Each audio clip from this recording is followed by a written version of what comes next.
Leafs talk. JD Bunkis, Justin Bourne. The Leafs lose to the Boston Bruins. Familiar words. Before we get into this, because this was like I think that there's so much from this game. Like, I don't want to keep you all night. Whenever you're on guest hosting, I always want to try to keep it like nice and tight, get you out quickly, not have this drag. But I've got like 35 things from this game that I want to get to. But before we do that, we got to do a little housekeeping first. Okay. Number one, this show is nominated for an award. I don't know. I'll be honest. I don't really know what the Canadian Podcast Awards are. I had never heard of them, but we're nominated, so now I care about them deeply. Yeah. You're competitive. You're like, I don't know what this is, but I want it. I have never cared more about winning this award. So I don't know who nominated us or how we got nominated or what the process is, but I do know that this is determined by vote at this point. So you can go to canpodawards.ca/vote if you're a fan of the show and you want to see us win something. Like, we want to win. All right. Give them credit that if it's not a big deal and an authentic thing, that is as clean and authentic a name as you can have. That sounds very real. It sounds, I asked the guys and they told me real podcasts have won this before. So It looks legit. If we're being pranked elaborately, that would also make sense. Also cool. And I will take that as well and just eat that for show content. Anyway, so yeah, thanks to however it is that we got nominated, whatever committee or however this happens, we appreciate it. Like, we love doing the show and we're happy that it got some recognition. So anyway, if you're a fan, go and do that. Anyways, Justin Bourne is here. Again, the Leafs lost to the Bruins. Fraser Minton scored, which was like the most obvious thing on planet Earth. Like, as soon as he did it, I was like, oh, cool. Thanks. I didn't feel bad enough about the Carlo trade already without him burying a hyper important goal against the Toronto Maple Leafs. I'll just be open-ended with this, buddy. Like, where do you want to start with this game? You know, I tend to, my video background is very much like, what's a pattern? Like I don't care so much about one-offs and weird things and things that don't happen. Like, those are cool stories and we can talk about the weird one-offs. But when you're like, I'm always trying to figure out, are the Leafs good? Is this how are they shaping up going forward? And so for me, it's the patterns. And for me on that end, it's just so weirdly sloppy defensively. Extremely good on the offensive side. I even thought, even though they scored 3 goals and you can, 2 were power play, 1 was kind of a power play, I thought they looked like they create a ton. But the defensive side of things is so weird because they have the same guys as last year, and yet there seems to be 10 times as many brain dead, dumb plays and just boneheaded decisions. Okay, so I'm glad that you started here because this is sort of where I'm at with this game too. I don't understand how this team plays in their own zone. Like, it is atrocious. And part of this, like, I will put down to straight up Philippe Myers, who, my God, I don't know how you dress him again after a game. I thought the first period that he played was genuinely as bad of a period as I've seen a Toronto Maple Leafs player ever play. Like, deeply appropriate that he's wearing Jake Gardner's old number with the turnovers that he was whipping around tonight because it was atrocious. But like, there were moments from this game, man, that I think are positives. I think that the offense kind of looks like it's starting to form a little bit of an identity line to line, that they feel threatening as a group in a way that they weren't necessarily consistently throughout the course of the season. But like, we're going to get into some goalie talk here because I think that that's red hot in the streets right now. I'm sure Stolarz is trending. This is the way that the market goes about it. But man, some of these turnovers, some of these opportunities that they gave Boston tonight, and just watching them lose battles and flip pucks and the breakouts, it's probably the thing that I'm least encouraged about through, what are we now? Are we 13 games into the season? Like, more. Yeah, maybe 15. I just don't know how it's going to get a lot better. Well, the strangest thing is just like, talking about last year and how much of it really is the same in terms of the guys who play the real minutes. And by then I primarily mean the back end. Like, Myers played a good amount of games for them on the back end last year. And I don't know if he was more nervous about, being cautious, not taking chances, just making sure he did his job. And this year he's, I don't know, maybe playing a little looser or something, but the guys they have in there, when Tanev is healthy, it's supposed to be veteran defenders first. I mean, it's Tanev, it's Carlo, it's McCabe, it's Benoit. These are all guys who they tell us defend as a priority. And so, yeah, to see guys out of position, and it's really bizarre. I even said this on our show this week with Kipper. I was like, I hate to say this, but like, is it a dumb team? Like, are they dumb? And he was like, I don't think so. It's like a lot of the same guys as last year, but I just can't get over how many plays you're like, why is there no F3? Why are you not covering? Why are you? I don't know. Is it coaching? Is it focus? I don't know what it is, man, but there's a lot of running around right now. I always like, I do put some of it down to the fact that they're slow. I do put some of it down to the fact that Chris Tanev is missing. I do put some of it down to Morgan Rielly and Brandon Carlo has not been the fit that people thought it was going to be. And the Morgan Rielly positive regression campaign that the Leafs ran all offseason, he looks a lot like the old Morgan Rielly to me, especially in his own end. And if you want to talk about like brain farts and puck battles, and it's like, yeah, he's kind of a pretty, Luke just put in our chat, best shape of his life. Well, yeah, it turns out Morgan Rielly losing like 5 pounds didn't really change who he was fundamentally as a player. But then you just also have, I do think, a group that maybe is at times cheating for offense because they're just a step slow and not getting back and defending properly. Like that's sort of the way I'm seeing it right now, more than like they're a bunch of Dumbos. But I also do like the Dumbo theory. The Dumbo theory is not a very good theory. It's just like I'm trying to make sense of why it looks this way. But I think you're much closer in your assessment. They have a bunch of guys who really love to get their numbers, right? Like Matthews, we know, does, Nylander, Tavares, Robertson, Michelli is new when knows he needs to get points. Like they got a bunch of guys who need to get their personal numbers. So that does lead to guys being on the wrong side of piles. It's funny that you mentioned that they're slow. Like, I think if you did like a race, every player, you timed them at a certain thing.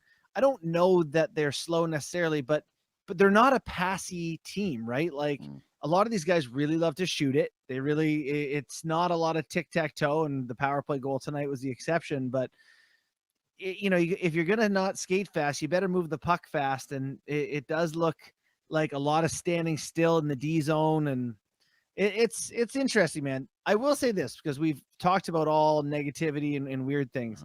I see what it could look like if things could find their way. I like a lot of the line construction right now. I know I've seen this decor play better than this. I've seen the goaltending better than this. When you see them win, you're like, oh yeah, like you can kind of get a sense for something. So it's not a team I'm quitting on. I'm just trying to figure out why they make so many dumb decisions right now.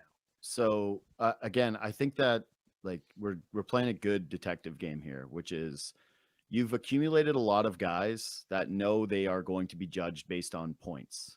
Yeah. And you've also got guys littered throughout your lineup who are not exactly known as defensively responsible aces. Okay. So like, again, I'm going to throw a caveat out there in terms of like a positive with the negative. Like I've really liked Nick Robertson lately. He's looked great.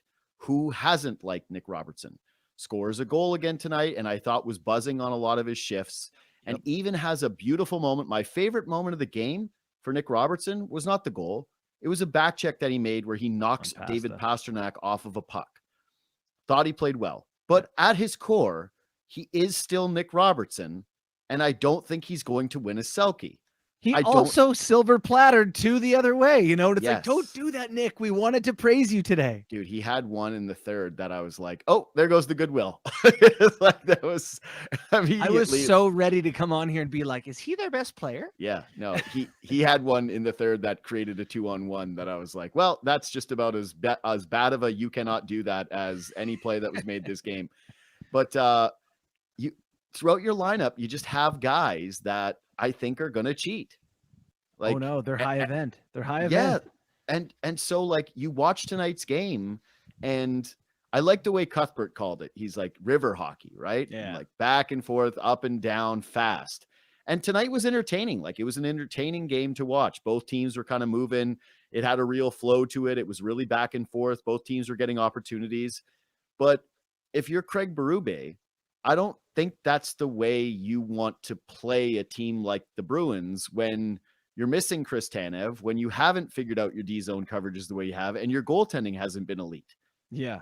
Yeah. You know, I think if there's anything that is an insult to your coaching, typically it's goals against, people saying river hockey, and special teams. Those are things that don't reflect well on you. And, you know, so far this season that hasn't gone great for them. You know, it's funny, you know this because, you know, we do the same job. Sometimes you have a take and you say something and then you hear it like 10 times the next day and you're like, I said that. None of you noticed that till I said that. Yeah. I had a show last week, early in the week, where I was like, the Leafs are actually sneaky good offensively. Even strength, they're leading the league in goals for. Yeah. I've heard it a million places since. Yeah. What no one else has mentioned is in that same show, 9 seconds later, I was like, oh, by the way, they're the worst team at 5-on-5 in giving up goals. Yeah. They were, I think at the time they were second worst. Everyone cut that stat entirely and just went with this team can score. They give up a boatload of goals against 5-on-5. Okay, so here's the thing, and this takes me to the goaltending, right? Because I don't like being predictable. I like being consistent, but I don't want to be predictable. But I'm glad that we started with their defensive play before the goaltending, because I think that's the proper order of blame. Okay, like, yeah.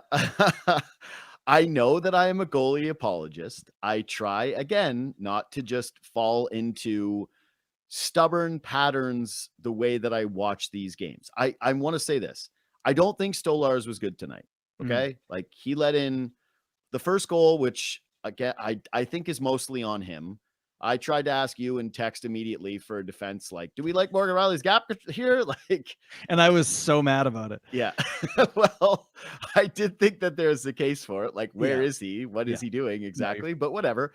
It's Carlo and Riley in transition, right? So when that happens, I go, well, it's their fault, but no, that's the goalie.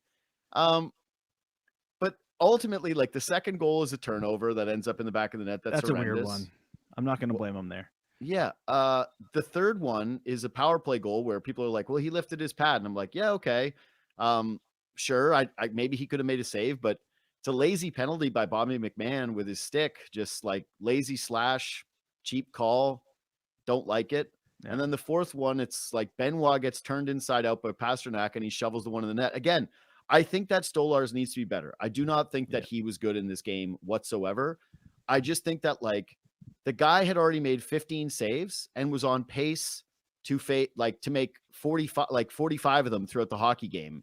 That one's in, by the way, we're sure. Okay. Do you want to do this now? Okay. I still need to be mean to Stolarz, but yes. Yeah. Okay. Yeah. I want you to be mean. Okay? Like you're allowed to be mean and that'll pop. Okay. I just think that like Stolarz's play is not the primary story of why the Leafs like are letting in goals right now. I think it's their defensive play. And he's not helping the situation. So last year, the Leafs were they gave up a lot last year, and Stolarz and Wall covered up a lot of their blemishes with great goaltending. Yes. And I think the truest thing you can say as an assessment is they're just not doing that this year. So when they make the mistakes and have the breakdowns, it's resulting in a goal against. I'm with you. The first one, I don't think a 6 foot, whatever he is, goaltender should just a shot on the ice should not go in the net. You know, he's just too big for that. But I just felt like last year he was so assertive and aggressive. And, you know, when there was confrontation at the crease, he pushed out into it and like it just stopped there. And, you know, a couple of them tonight just kind of like, you don't want to say he got out battled, but just kind of, you know, slid back into the net with the puck a little bit. So I haven't liked him. You're right. He wasn't terrible. But it's definitely just like, if he's not going to be great, that was kind of part of the plan, was like, all right, the D is going to be keep them to the outside, minimize the grade A's. He'll stop everything from the outside. And he's been just another defensive chink in the armor. Yeah, I honestly would agree with that. I just think that like, and again, I don't go too online during the games because I don't want it to shape the way that I'm viewing the game. I'm with right? you. Yeah. But I got a text from McKee, who's in Owen Sound watching a hockey game. And he said, I'm getting a lot of messages about Stolars. And then you had texted, like, put Hill to be in after the first goal. Yeah, the puck hadn't hit the back of the net, and I said, put Hill to be in. Guy's not ready to play. So I did, again, I try not to be this person. I don't want to act like this is my son out there, okay? Yeah. Like, I root for the guy. I do root for the goaltenders. Love him. I don't think he's been good. I just don't think that it's a byproduct of, hey, this guy has just been a sieve and that's what's killing the Maple Leafs. And if they could just get a save, they'd be winning these games. Like when he got pulled from the hockey game, he had made 15 saves. His counterpart had made 10. Like you have to do these things by percentages in terms of like the play. The Leafs have been doubled up in shot attempts in the game. Like they weren't playing very well. The high danger chances were in the favor of the Bruins. The turnovers chances were in favor were of the 8-0 Bruins. after second. What? Rush chances were 8-0 for Boston after the second period. Yeah. So it's just like the only reason I'm saying this is that I think it's too overly simplistic to boil this down to like, hey, their goalie stinks. And if they can get Wool back, all of a sudden the team is fixed. It's just, it's not that way. The defensive stuff is clearly there. Stolars needs to be better. I do think that him getting back into a tandem is probably going to help. And to your point about like the way he plays, there's like some flashes. He had a couple of saves in a row on Pasternak in the second period where it looked like his game was kind of normalizing. He made one that was across his crease and gets a piece of it. And then another one with his leg, like a little pad save. But overall, the same attitude that the guy exuded all last season, it hasn't been there the same way. And can I give you like a very hot takey theory? Let's have it. That game that he called out his team. Yeah. And then immediately afterwards played poorly and kind of had to walk back some of the comments. I do wonder if his confidence got a little shaken. It's hard to be a goalie in this market. And that's the first time that he ever faced like some form of adversity from the market. Yeah. And my only problem with the theory is that he was playing the same way, like bad prior to it. You know, like he wasn't like doing awesome, said something and turned sour. Like the milk was sour. He said something and everyone's like, the milk's still not good. Like it didn't make the milk unsour. You know, it's a huge hole in the theory. You know, it's like, yeah, but he couldn't have murdered him because he was already dead. Yeah. That's a better example. Way better. Yeah. So I do like that. Anyway. All right. To the other things, a positive, the power play. Yeah. They scored goals on the power play. Pass Robertson out there. Yeah. So the first one, I'm going to say this. They scored 3 power play goals tonight. Okay. Yeah, like let's just do that because they did. Well, they scored 2, but the one was right at the end of it was like 2-3 seconds after everyone was still in their PK PP format. Yeah. It's a power play goal. So, the second power play unit, I've said this for a while now. I just like the way they look. You just mentioned how this team doesn't really pass the puck. They don't really snap it around. Yeah. You know who does? The second power play unit. Yeah. They've got like a jitterbug thing going. Like it's a bunch of little guys that fly around and snap it and move quick and it works. Isn't this a thing in the NBA? Like you have different size lineups sometimes. So yeah, like this is your small ball guys. Yeah. And yeah, I'm with you. You got a bunch of distributors and Robertson who has one gear only out there in a spot where he gets to use his one gear. You know, I'll say this. Nick Waugh is not who I thought Nick Waugh was going to be. And that's not criticism. He's just a very different player than I thought they were getting. I thought they were getting like slow Philip Deneau. And what they've got is a really skilled big man who actually kind of wants to do skilled things, but he has a bit of a defensive conscience, right? So like, but he on this line, he's one of the guys I would say that kind of moves the puck a little bit and goes to the right places and can win battles. He's a nice that pass he makes there is crazy. Yep. He's interesting for me. Well, okay. So I think we've done this a billion times and I've sat in a room with Mark Savard for hours and I know that he's not a big believer in having 2 power plays, but right now, the way that this is going, you're trying to fit in a bunch of new guys that we had already mentioned are going to define themselves by their point production, right? Like less so Roy, but more so Michelli and more so Domi, who's now playing down on the fourth line, right? And we'll see what happens there because there's a Scott Lawton injury. But as of this moment, that's sort of where he's at, struggling to find some ice time. Mm-hmm. What better way to make it feel like this isn't Team A and Team B than mixing it up with your power play units and actually having it where if the first power play is not going and it's a bunch of easy zone exits and it's what we've seen all season long, which is like perimeter until it's the fadeaway jump shot from Tavares or a little scramble at the net where they don't win the battles and it's out. Get off the ice at a minute. You get your minute, get off, give the other guys an opportunity, let them feel like a team and let them see if they can create something. And if you're going to do that, Bunk, you could even then put a star on the second unit and be like, we're not doing, like you guys get 90 seconds, they get 30. Like you could put Nylander or Tavares or whoever on the second unit if you wanted to spice it up a little bit. Interesting thing, and I know we're not done on the power plays, but just while I'm thinking of it, Tavares, it's the first time I can remember in the last few years really enjoying when he has the puck and being like a good thing is going to happen here. That's been a nice change. He seems to be really confident right now. Yeah, I think that Nylander has been their best player, but Tavares is not far behind him this year. Yeah. And 34. Less also so. On the team. Yeah. All right. Less so. Okay. We don't need to do it. We don't need to do it. Yeah, I just it's not for tonight. I just want to feel like I thought their line had some good moments. Yeah.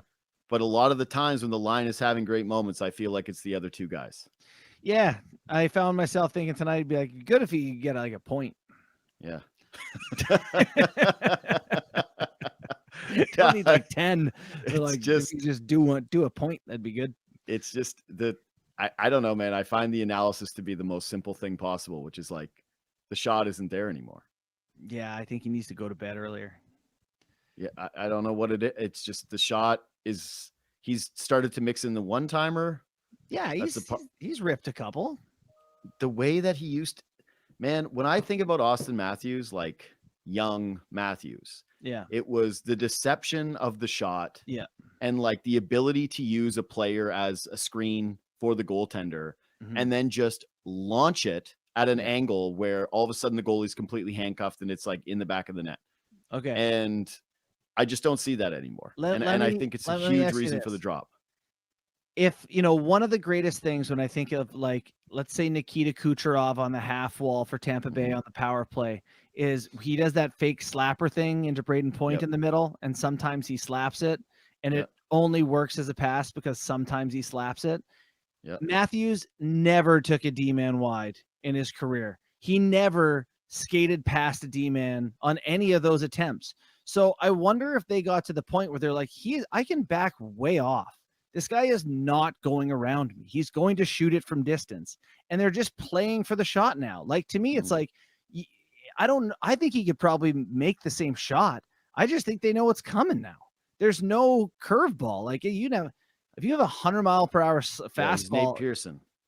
Yeah, that's it. If you don't have a second pitch, you're a pitching machine. I don't know. I'm with you that I see that it's not going in and it's not even that threatening, but I don't think it's because he can't do it. I just think it's because he can't do anything else. Here's the thing. If he can do it, I just want to see it a little bit more. Okay. Like just do it a little more often and let me at least see the 100 miles per hour because now I'm seeing a lot of 93 and they're like, trust me, he throws 100. And I'm like, could he do it? Could I? Just show me. Let's do it. Trust me. It's like, he could do it. He could do it. You're like, I don't know. let me see your radar gun. Like, let me bring an independent radar gun on this sucker. Okay. Let me rip through here. What do I got next? Just quick note, because we had already talked about the goaltending. And the last goal is clearly not his fault, but I thought Hildeby looked like calm and quality in the net. You know what? I really liked him, and it was the same as the Robertson turnover on the final goal so I used to sit beside the Marlies goalie coach who ended up being the Leafs and then the Islanders goalie coach for like 7 years. And he would just say that you should never end up on your stomach. Like pushing across.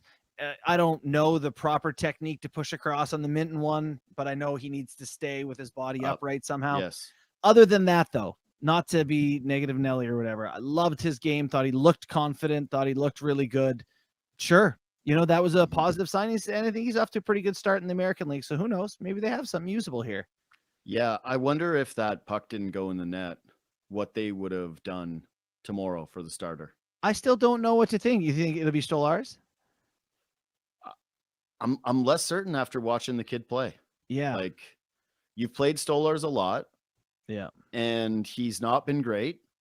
And I do think that the pull was a combination pull, that it was like, hey, guys, wake up. You're leaving our goalie. You're hanging him out to dry, but also he's not playing great. So let's get him out here. And if Hildeby stinks when it's 4-2 and this game gets out of hand, we've at least got our guy on fresh legs for a back-to-back. Yep. But I thought Hildeby was solid. I think Stolarz has been meh. I would give the net to Hildeby. Yeah. I think I would too, Bunk. I just think it's like you're looking for some sort of spark and turn things around. He made 19 to 20 saves, and you're not going to blame him for the one that ends up going in, even though you may not like the style. It's not his fault. So, yeah, he played a lot of hockey for a guy that they, to put him in the next day. But he's a young kid, man. It's a big opportunity. You can't say, oh, my legs were too tired to play Carolina. Oh, well, Carolina. And they're high on him too, right? Like, this isn't I'm blanking on the guy's name from a couple of years. The guy that got Babcock fired against Pittsburgh. Casimir Kaskisuo. Yes, that's it. Kaskisuo. This isn't a Kaskisuo, right? Like, this isn't like, look, his dream came true. We can't believe he's here. Make a wish. This is he defied all the odds to get up and get an opportunity. This is someone who the organization. What? He just said he's a great guy, by the way. Sorry to Kaz. Oh, whatever. I don't care. I don't care who's nice and who's good. I just want you to stop the puck and be quality and care about being a Maple Leaf and care about your profession. And I don't know. I just like, considering his pedigree, considering how high a lot of people are on him, I don't mind being thrown in the fire a little bit as they're really struggling to find something, like you mentioned, the spark. We didn't talk about the review. Mm-hmm. I have one take. Yeah. It's a very simple take. You ready? Yeah, I'm ready. If the puck is conclusively across the line and you're going to overturn the call, you have to show the viewers at home the camera angle that proved it conclusively, and not just give me, oh, the league has different camera angles. Like, okay. Show me. We gave them $11 billion. Can we get the camera angles? Correct. So that's all. The angle that they showed, do I think it was probably in the net? Yeah. I do. Yes. Am I like gonna have a huge meltdown and say that's one of the worst decisions I've ever seen? No, because again, I think the right call ended up getting made, but the rules are the rules. Of course. But show me the angle. Yeah. Why is that hard? Why is that even like remotely like me saying this? How am I saying it? It should have been somebody else like a million years ago. Yeah. So we have a chip in the puck. I know we have a chip in the puck. That is the thing. We can't tell its exact location on the ice and where the goal line is. Like there should be, the whole net should turn green when the puck crosses the line. If there's the whole netting should have lighting in it, and it's like, boom, the thing crossed the line. And it's it. We should absolutely be able to do this technology wise. And then you have the Nylander one later in the game where you can't almost score any closer than that. I don't even know how that's physically possible to do what he did. No, what he did reminded me of like when people first started getting tricked by commercials where they'd be like, hey, here's an NFL quarterback from the 50-yard line who's going to throw it off the goalpost, like dude perfect, and like Crosby knocking off the pucks from the boards. And correct. It was a dude perfect shot where you had to do that for 48 hours in a row and you finally got it, and then you celebrated it. But then what you don't see is the guys right after going, this is our life. Been bouncing ping pong balls for a week from up here. I think that every single time I see those videos where someone sends them a ping pong ball or a golf shot and it takes them hours and hours and they get it done and then they celebrate it, I go, Are you celebrating this because you're actually so stoked on the video, or that you're done wasting your life? Because dude, the fact that you think they're that self-aware is part of the reason I like you. Like, because it's the whole Fontrum, like, secondhand embarrassment thing. It's like, they I'm don't always feel that. that, Bunk. They don't feel it. I think there's almost nothing more embarrassing than Dude Perfect. I really This is a random zag. I've never even considered it. There's a lot more embarrassing than Dude Perfect. When my friends would send me Dude Perfect videos and be like, "Did you see this?" They threw a frisbee off the Hoover Dam. You're like, why? It altered my friendships with those people. I immediately went, "Oh, Is it simply because, like, you could do it? Like, if you just, like, if my life were doing this stuff, like, you do that enough, it's gonna happen. It's simply a matter of, are you willing to dedicate the time right to a very mundane task that is too frustrating for anybody?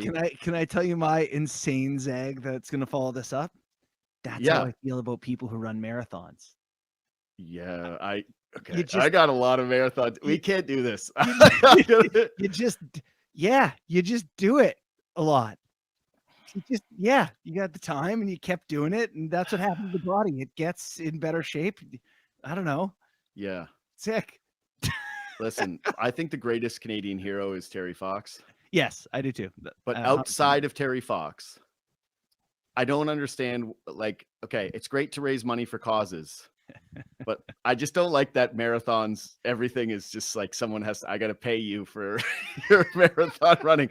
I don't ask you to. I kind of want to do it just to prove the point and be like, you just need the time. My knees would just crumble. My hips would and it's like, it's the number one group of athletes that talk about it nonstop. Yeah, that's kind of where this comes from. It's like, it wouldn't be a big deal if you just did it. Yeah, no, it's like no one has ever run a marathon without it becoming their entire identity as a human being. The veganism of athletics. Yes, it really is. I'm sorry, but it is. Okay, back to the game. Oh, right. Yeah. Because I have a couple more tiny things. So, what's your boy's name? The video review guy? Jordan Bean. What a blown huge screw up. He missed the offside. They got caught, like, classic magician trick. Like, look at the hand over here, and you miss what the actual trick is because you're getting sleight of handed. Yeah. Bean got sleight of handed on the offside, one of the most clear offsides there is. And like, I didn't catch it in the moment. I'm not going to say I did. Like, Bieksa says he caught it right away. Mm-hmm. I don't care. That's your job. That's your one job as the video review room, is every goal you look, hey, was it icing or not? And one that's that close to, I kind of think that's inexcusable. I imagine there's a conversation happening post game. Like, what happened there? We don't look at these every time they enter the zone. Like, correct. I don't know. Listen, man, I don't know what to tell you. They missed one. Yeah, really bad. Really, really, really bad. Out of all the bad things that happened tonight. And there was a bad challenge earlier in the year too, where they were like, why were we challenging that? Last year they were red hot. I don't know. Tough start to the year. The question is, did Bean let the success go to his head, and did it change who he was as a guy? That's the theme of the show. Yeah. This is our biggest question with the Leafs. I had a professor from Bucknell University in the U.S., and he had some stats kids, and he wanted me to give them some questions to work on. So I had them work on what's the value provided to a franchise of a great video coach versus a bad one. So as in goals overturn on your challenges. So you get your challenges right, you're 10 for 10 versus a guy who's 5 for 10. You create 5 goals. In theory, for some of these teams, it's a difference between making playoffs and not. It can mean millions of dollars in revenue. Yeah. Tonight, it was worth a loss. I mean, it could have swung them a point or 2 points in the standings. At the end of the year, which could mean who knows what. It's a fascinating, and these guys did some research on it. And it's mostly me wanting to make my case that video coaches, the good ones, should be able to go and say, okay, pay up. I like this. I like that this is how you can tell, like, you really played versus me, who only played through high school, which is that, like, I self-identify more as a video coach, whereas I self-identify still as a goalie. even though I'm in my late 30s, like just like I still get it. Like, yeah, you haven't played for years. Anyway, last thing for me that is worth bringing up. Oh, I got two more little things, but one more is just McMahon actually fought, but Lawton gets hurt. This is a huge hit. I know we've got to have it. Nothing dirty about it to me. It's Zadorov steps into a guy. That's why you want a big, heavy defenseman. You don't see as much of it in the game anymore, which is why I wonder if Lawton is just not ready for it whatsoever. Good on McMahon for stepping up, but pretty spooky that Lawton had to leave after the guy just battled back from a broken foot and takes that hit. And they're already missing Chris Tanev with the injury. And also just the frustration of not just for the player as an individual, but also for the team, where they finally figure out the lines in a way where they go, all right, this is what we're doing. It's not a mismatch every night. These are the lines. And yeah, I just don't think he's playing tomorrow night. He's not. They've already announced it. He's out for tomorrow. Yeah. So yeah, you're right. As a winger, in his case, a center, I think tonight, you don't anticipate the D to be going that direction, let alone a big guy like that. So, I mean, unfortunate. McMahon, great that he went in there.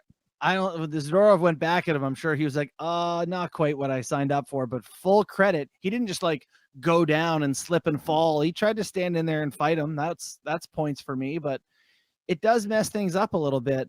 I've been curious about kind of what they're going to do with some of these lines. Like, I don't know. Domi's really struggled for me.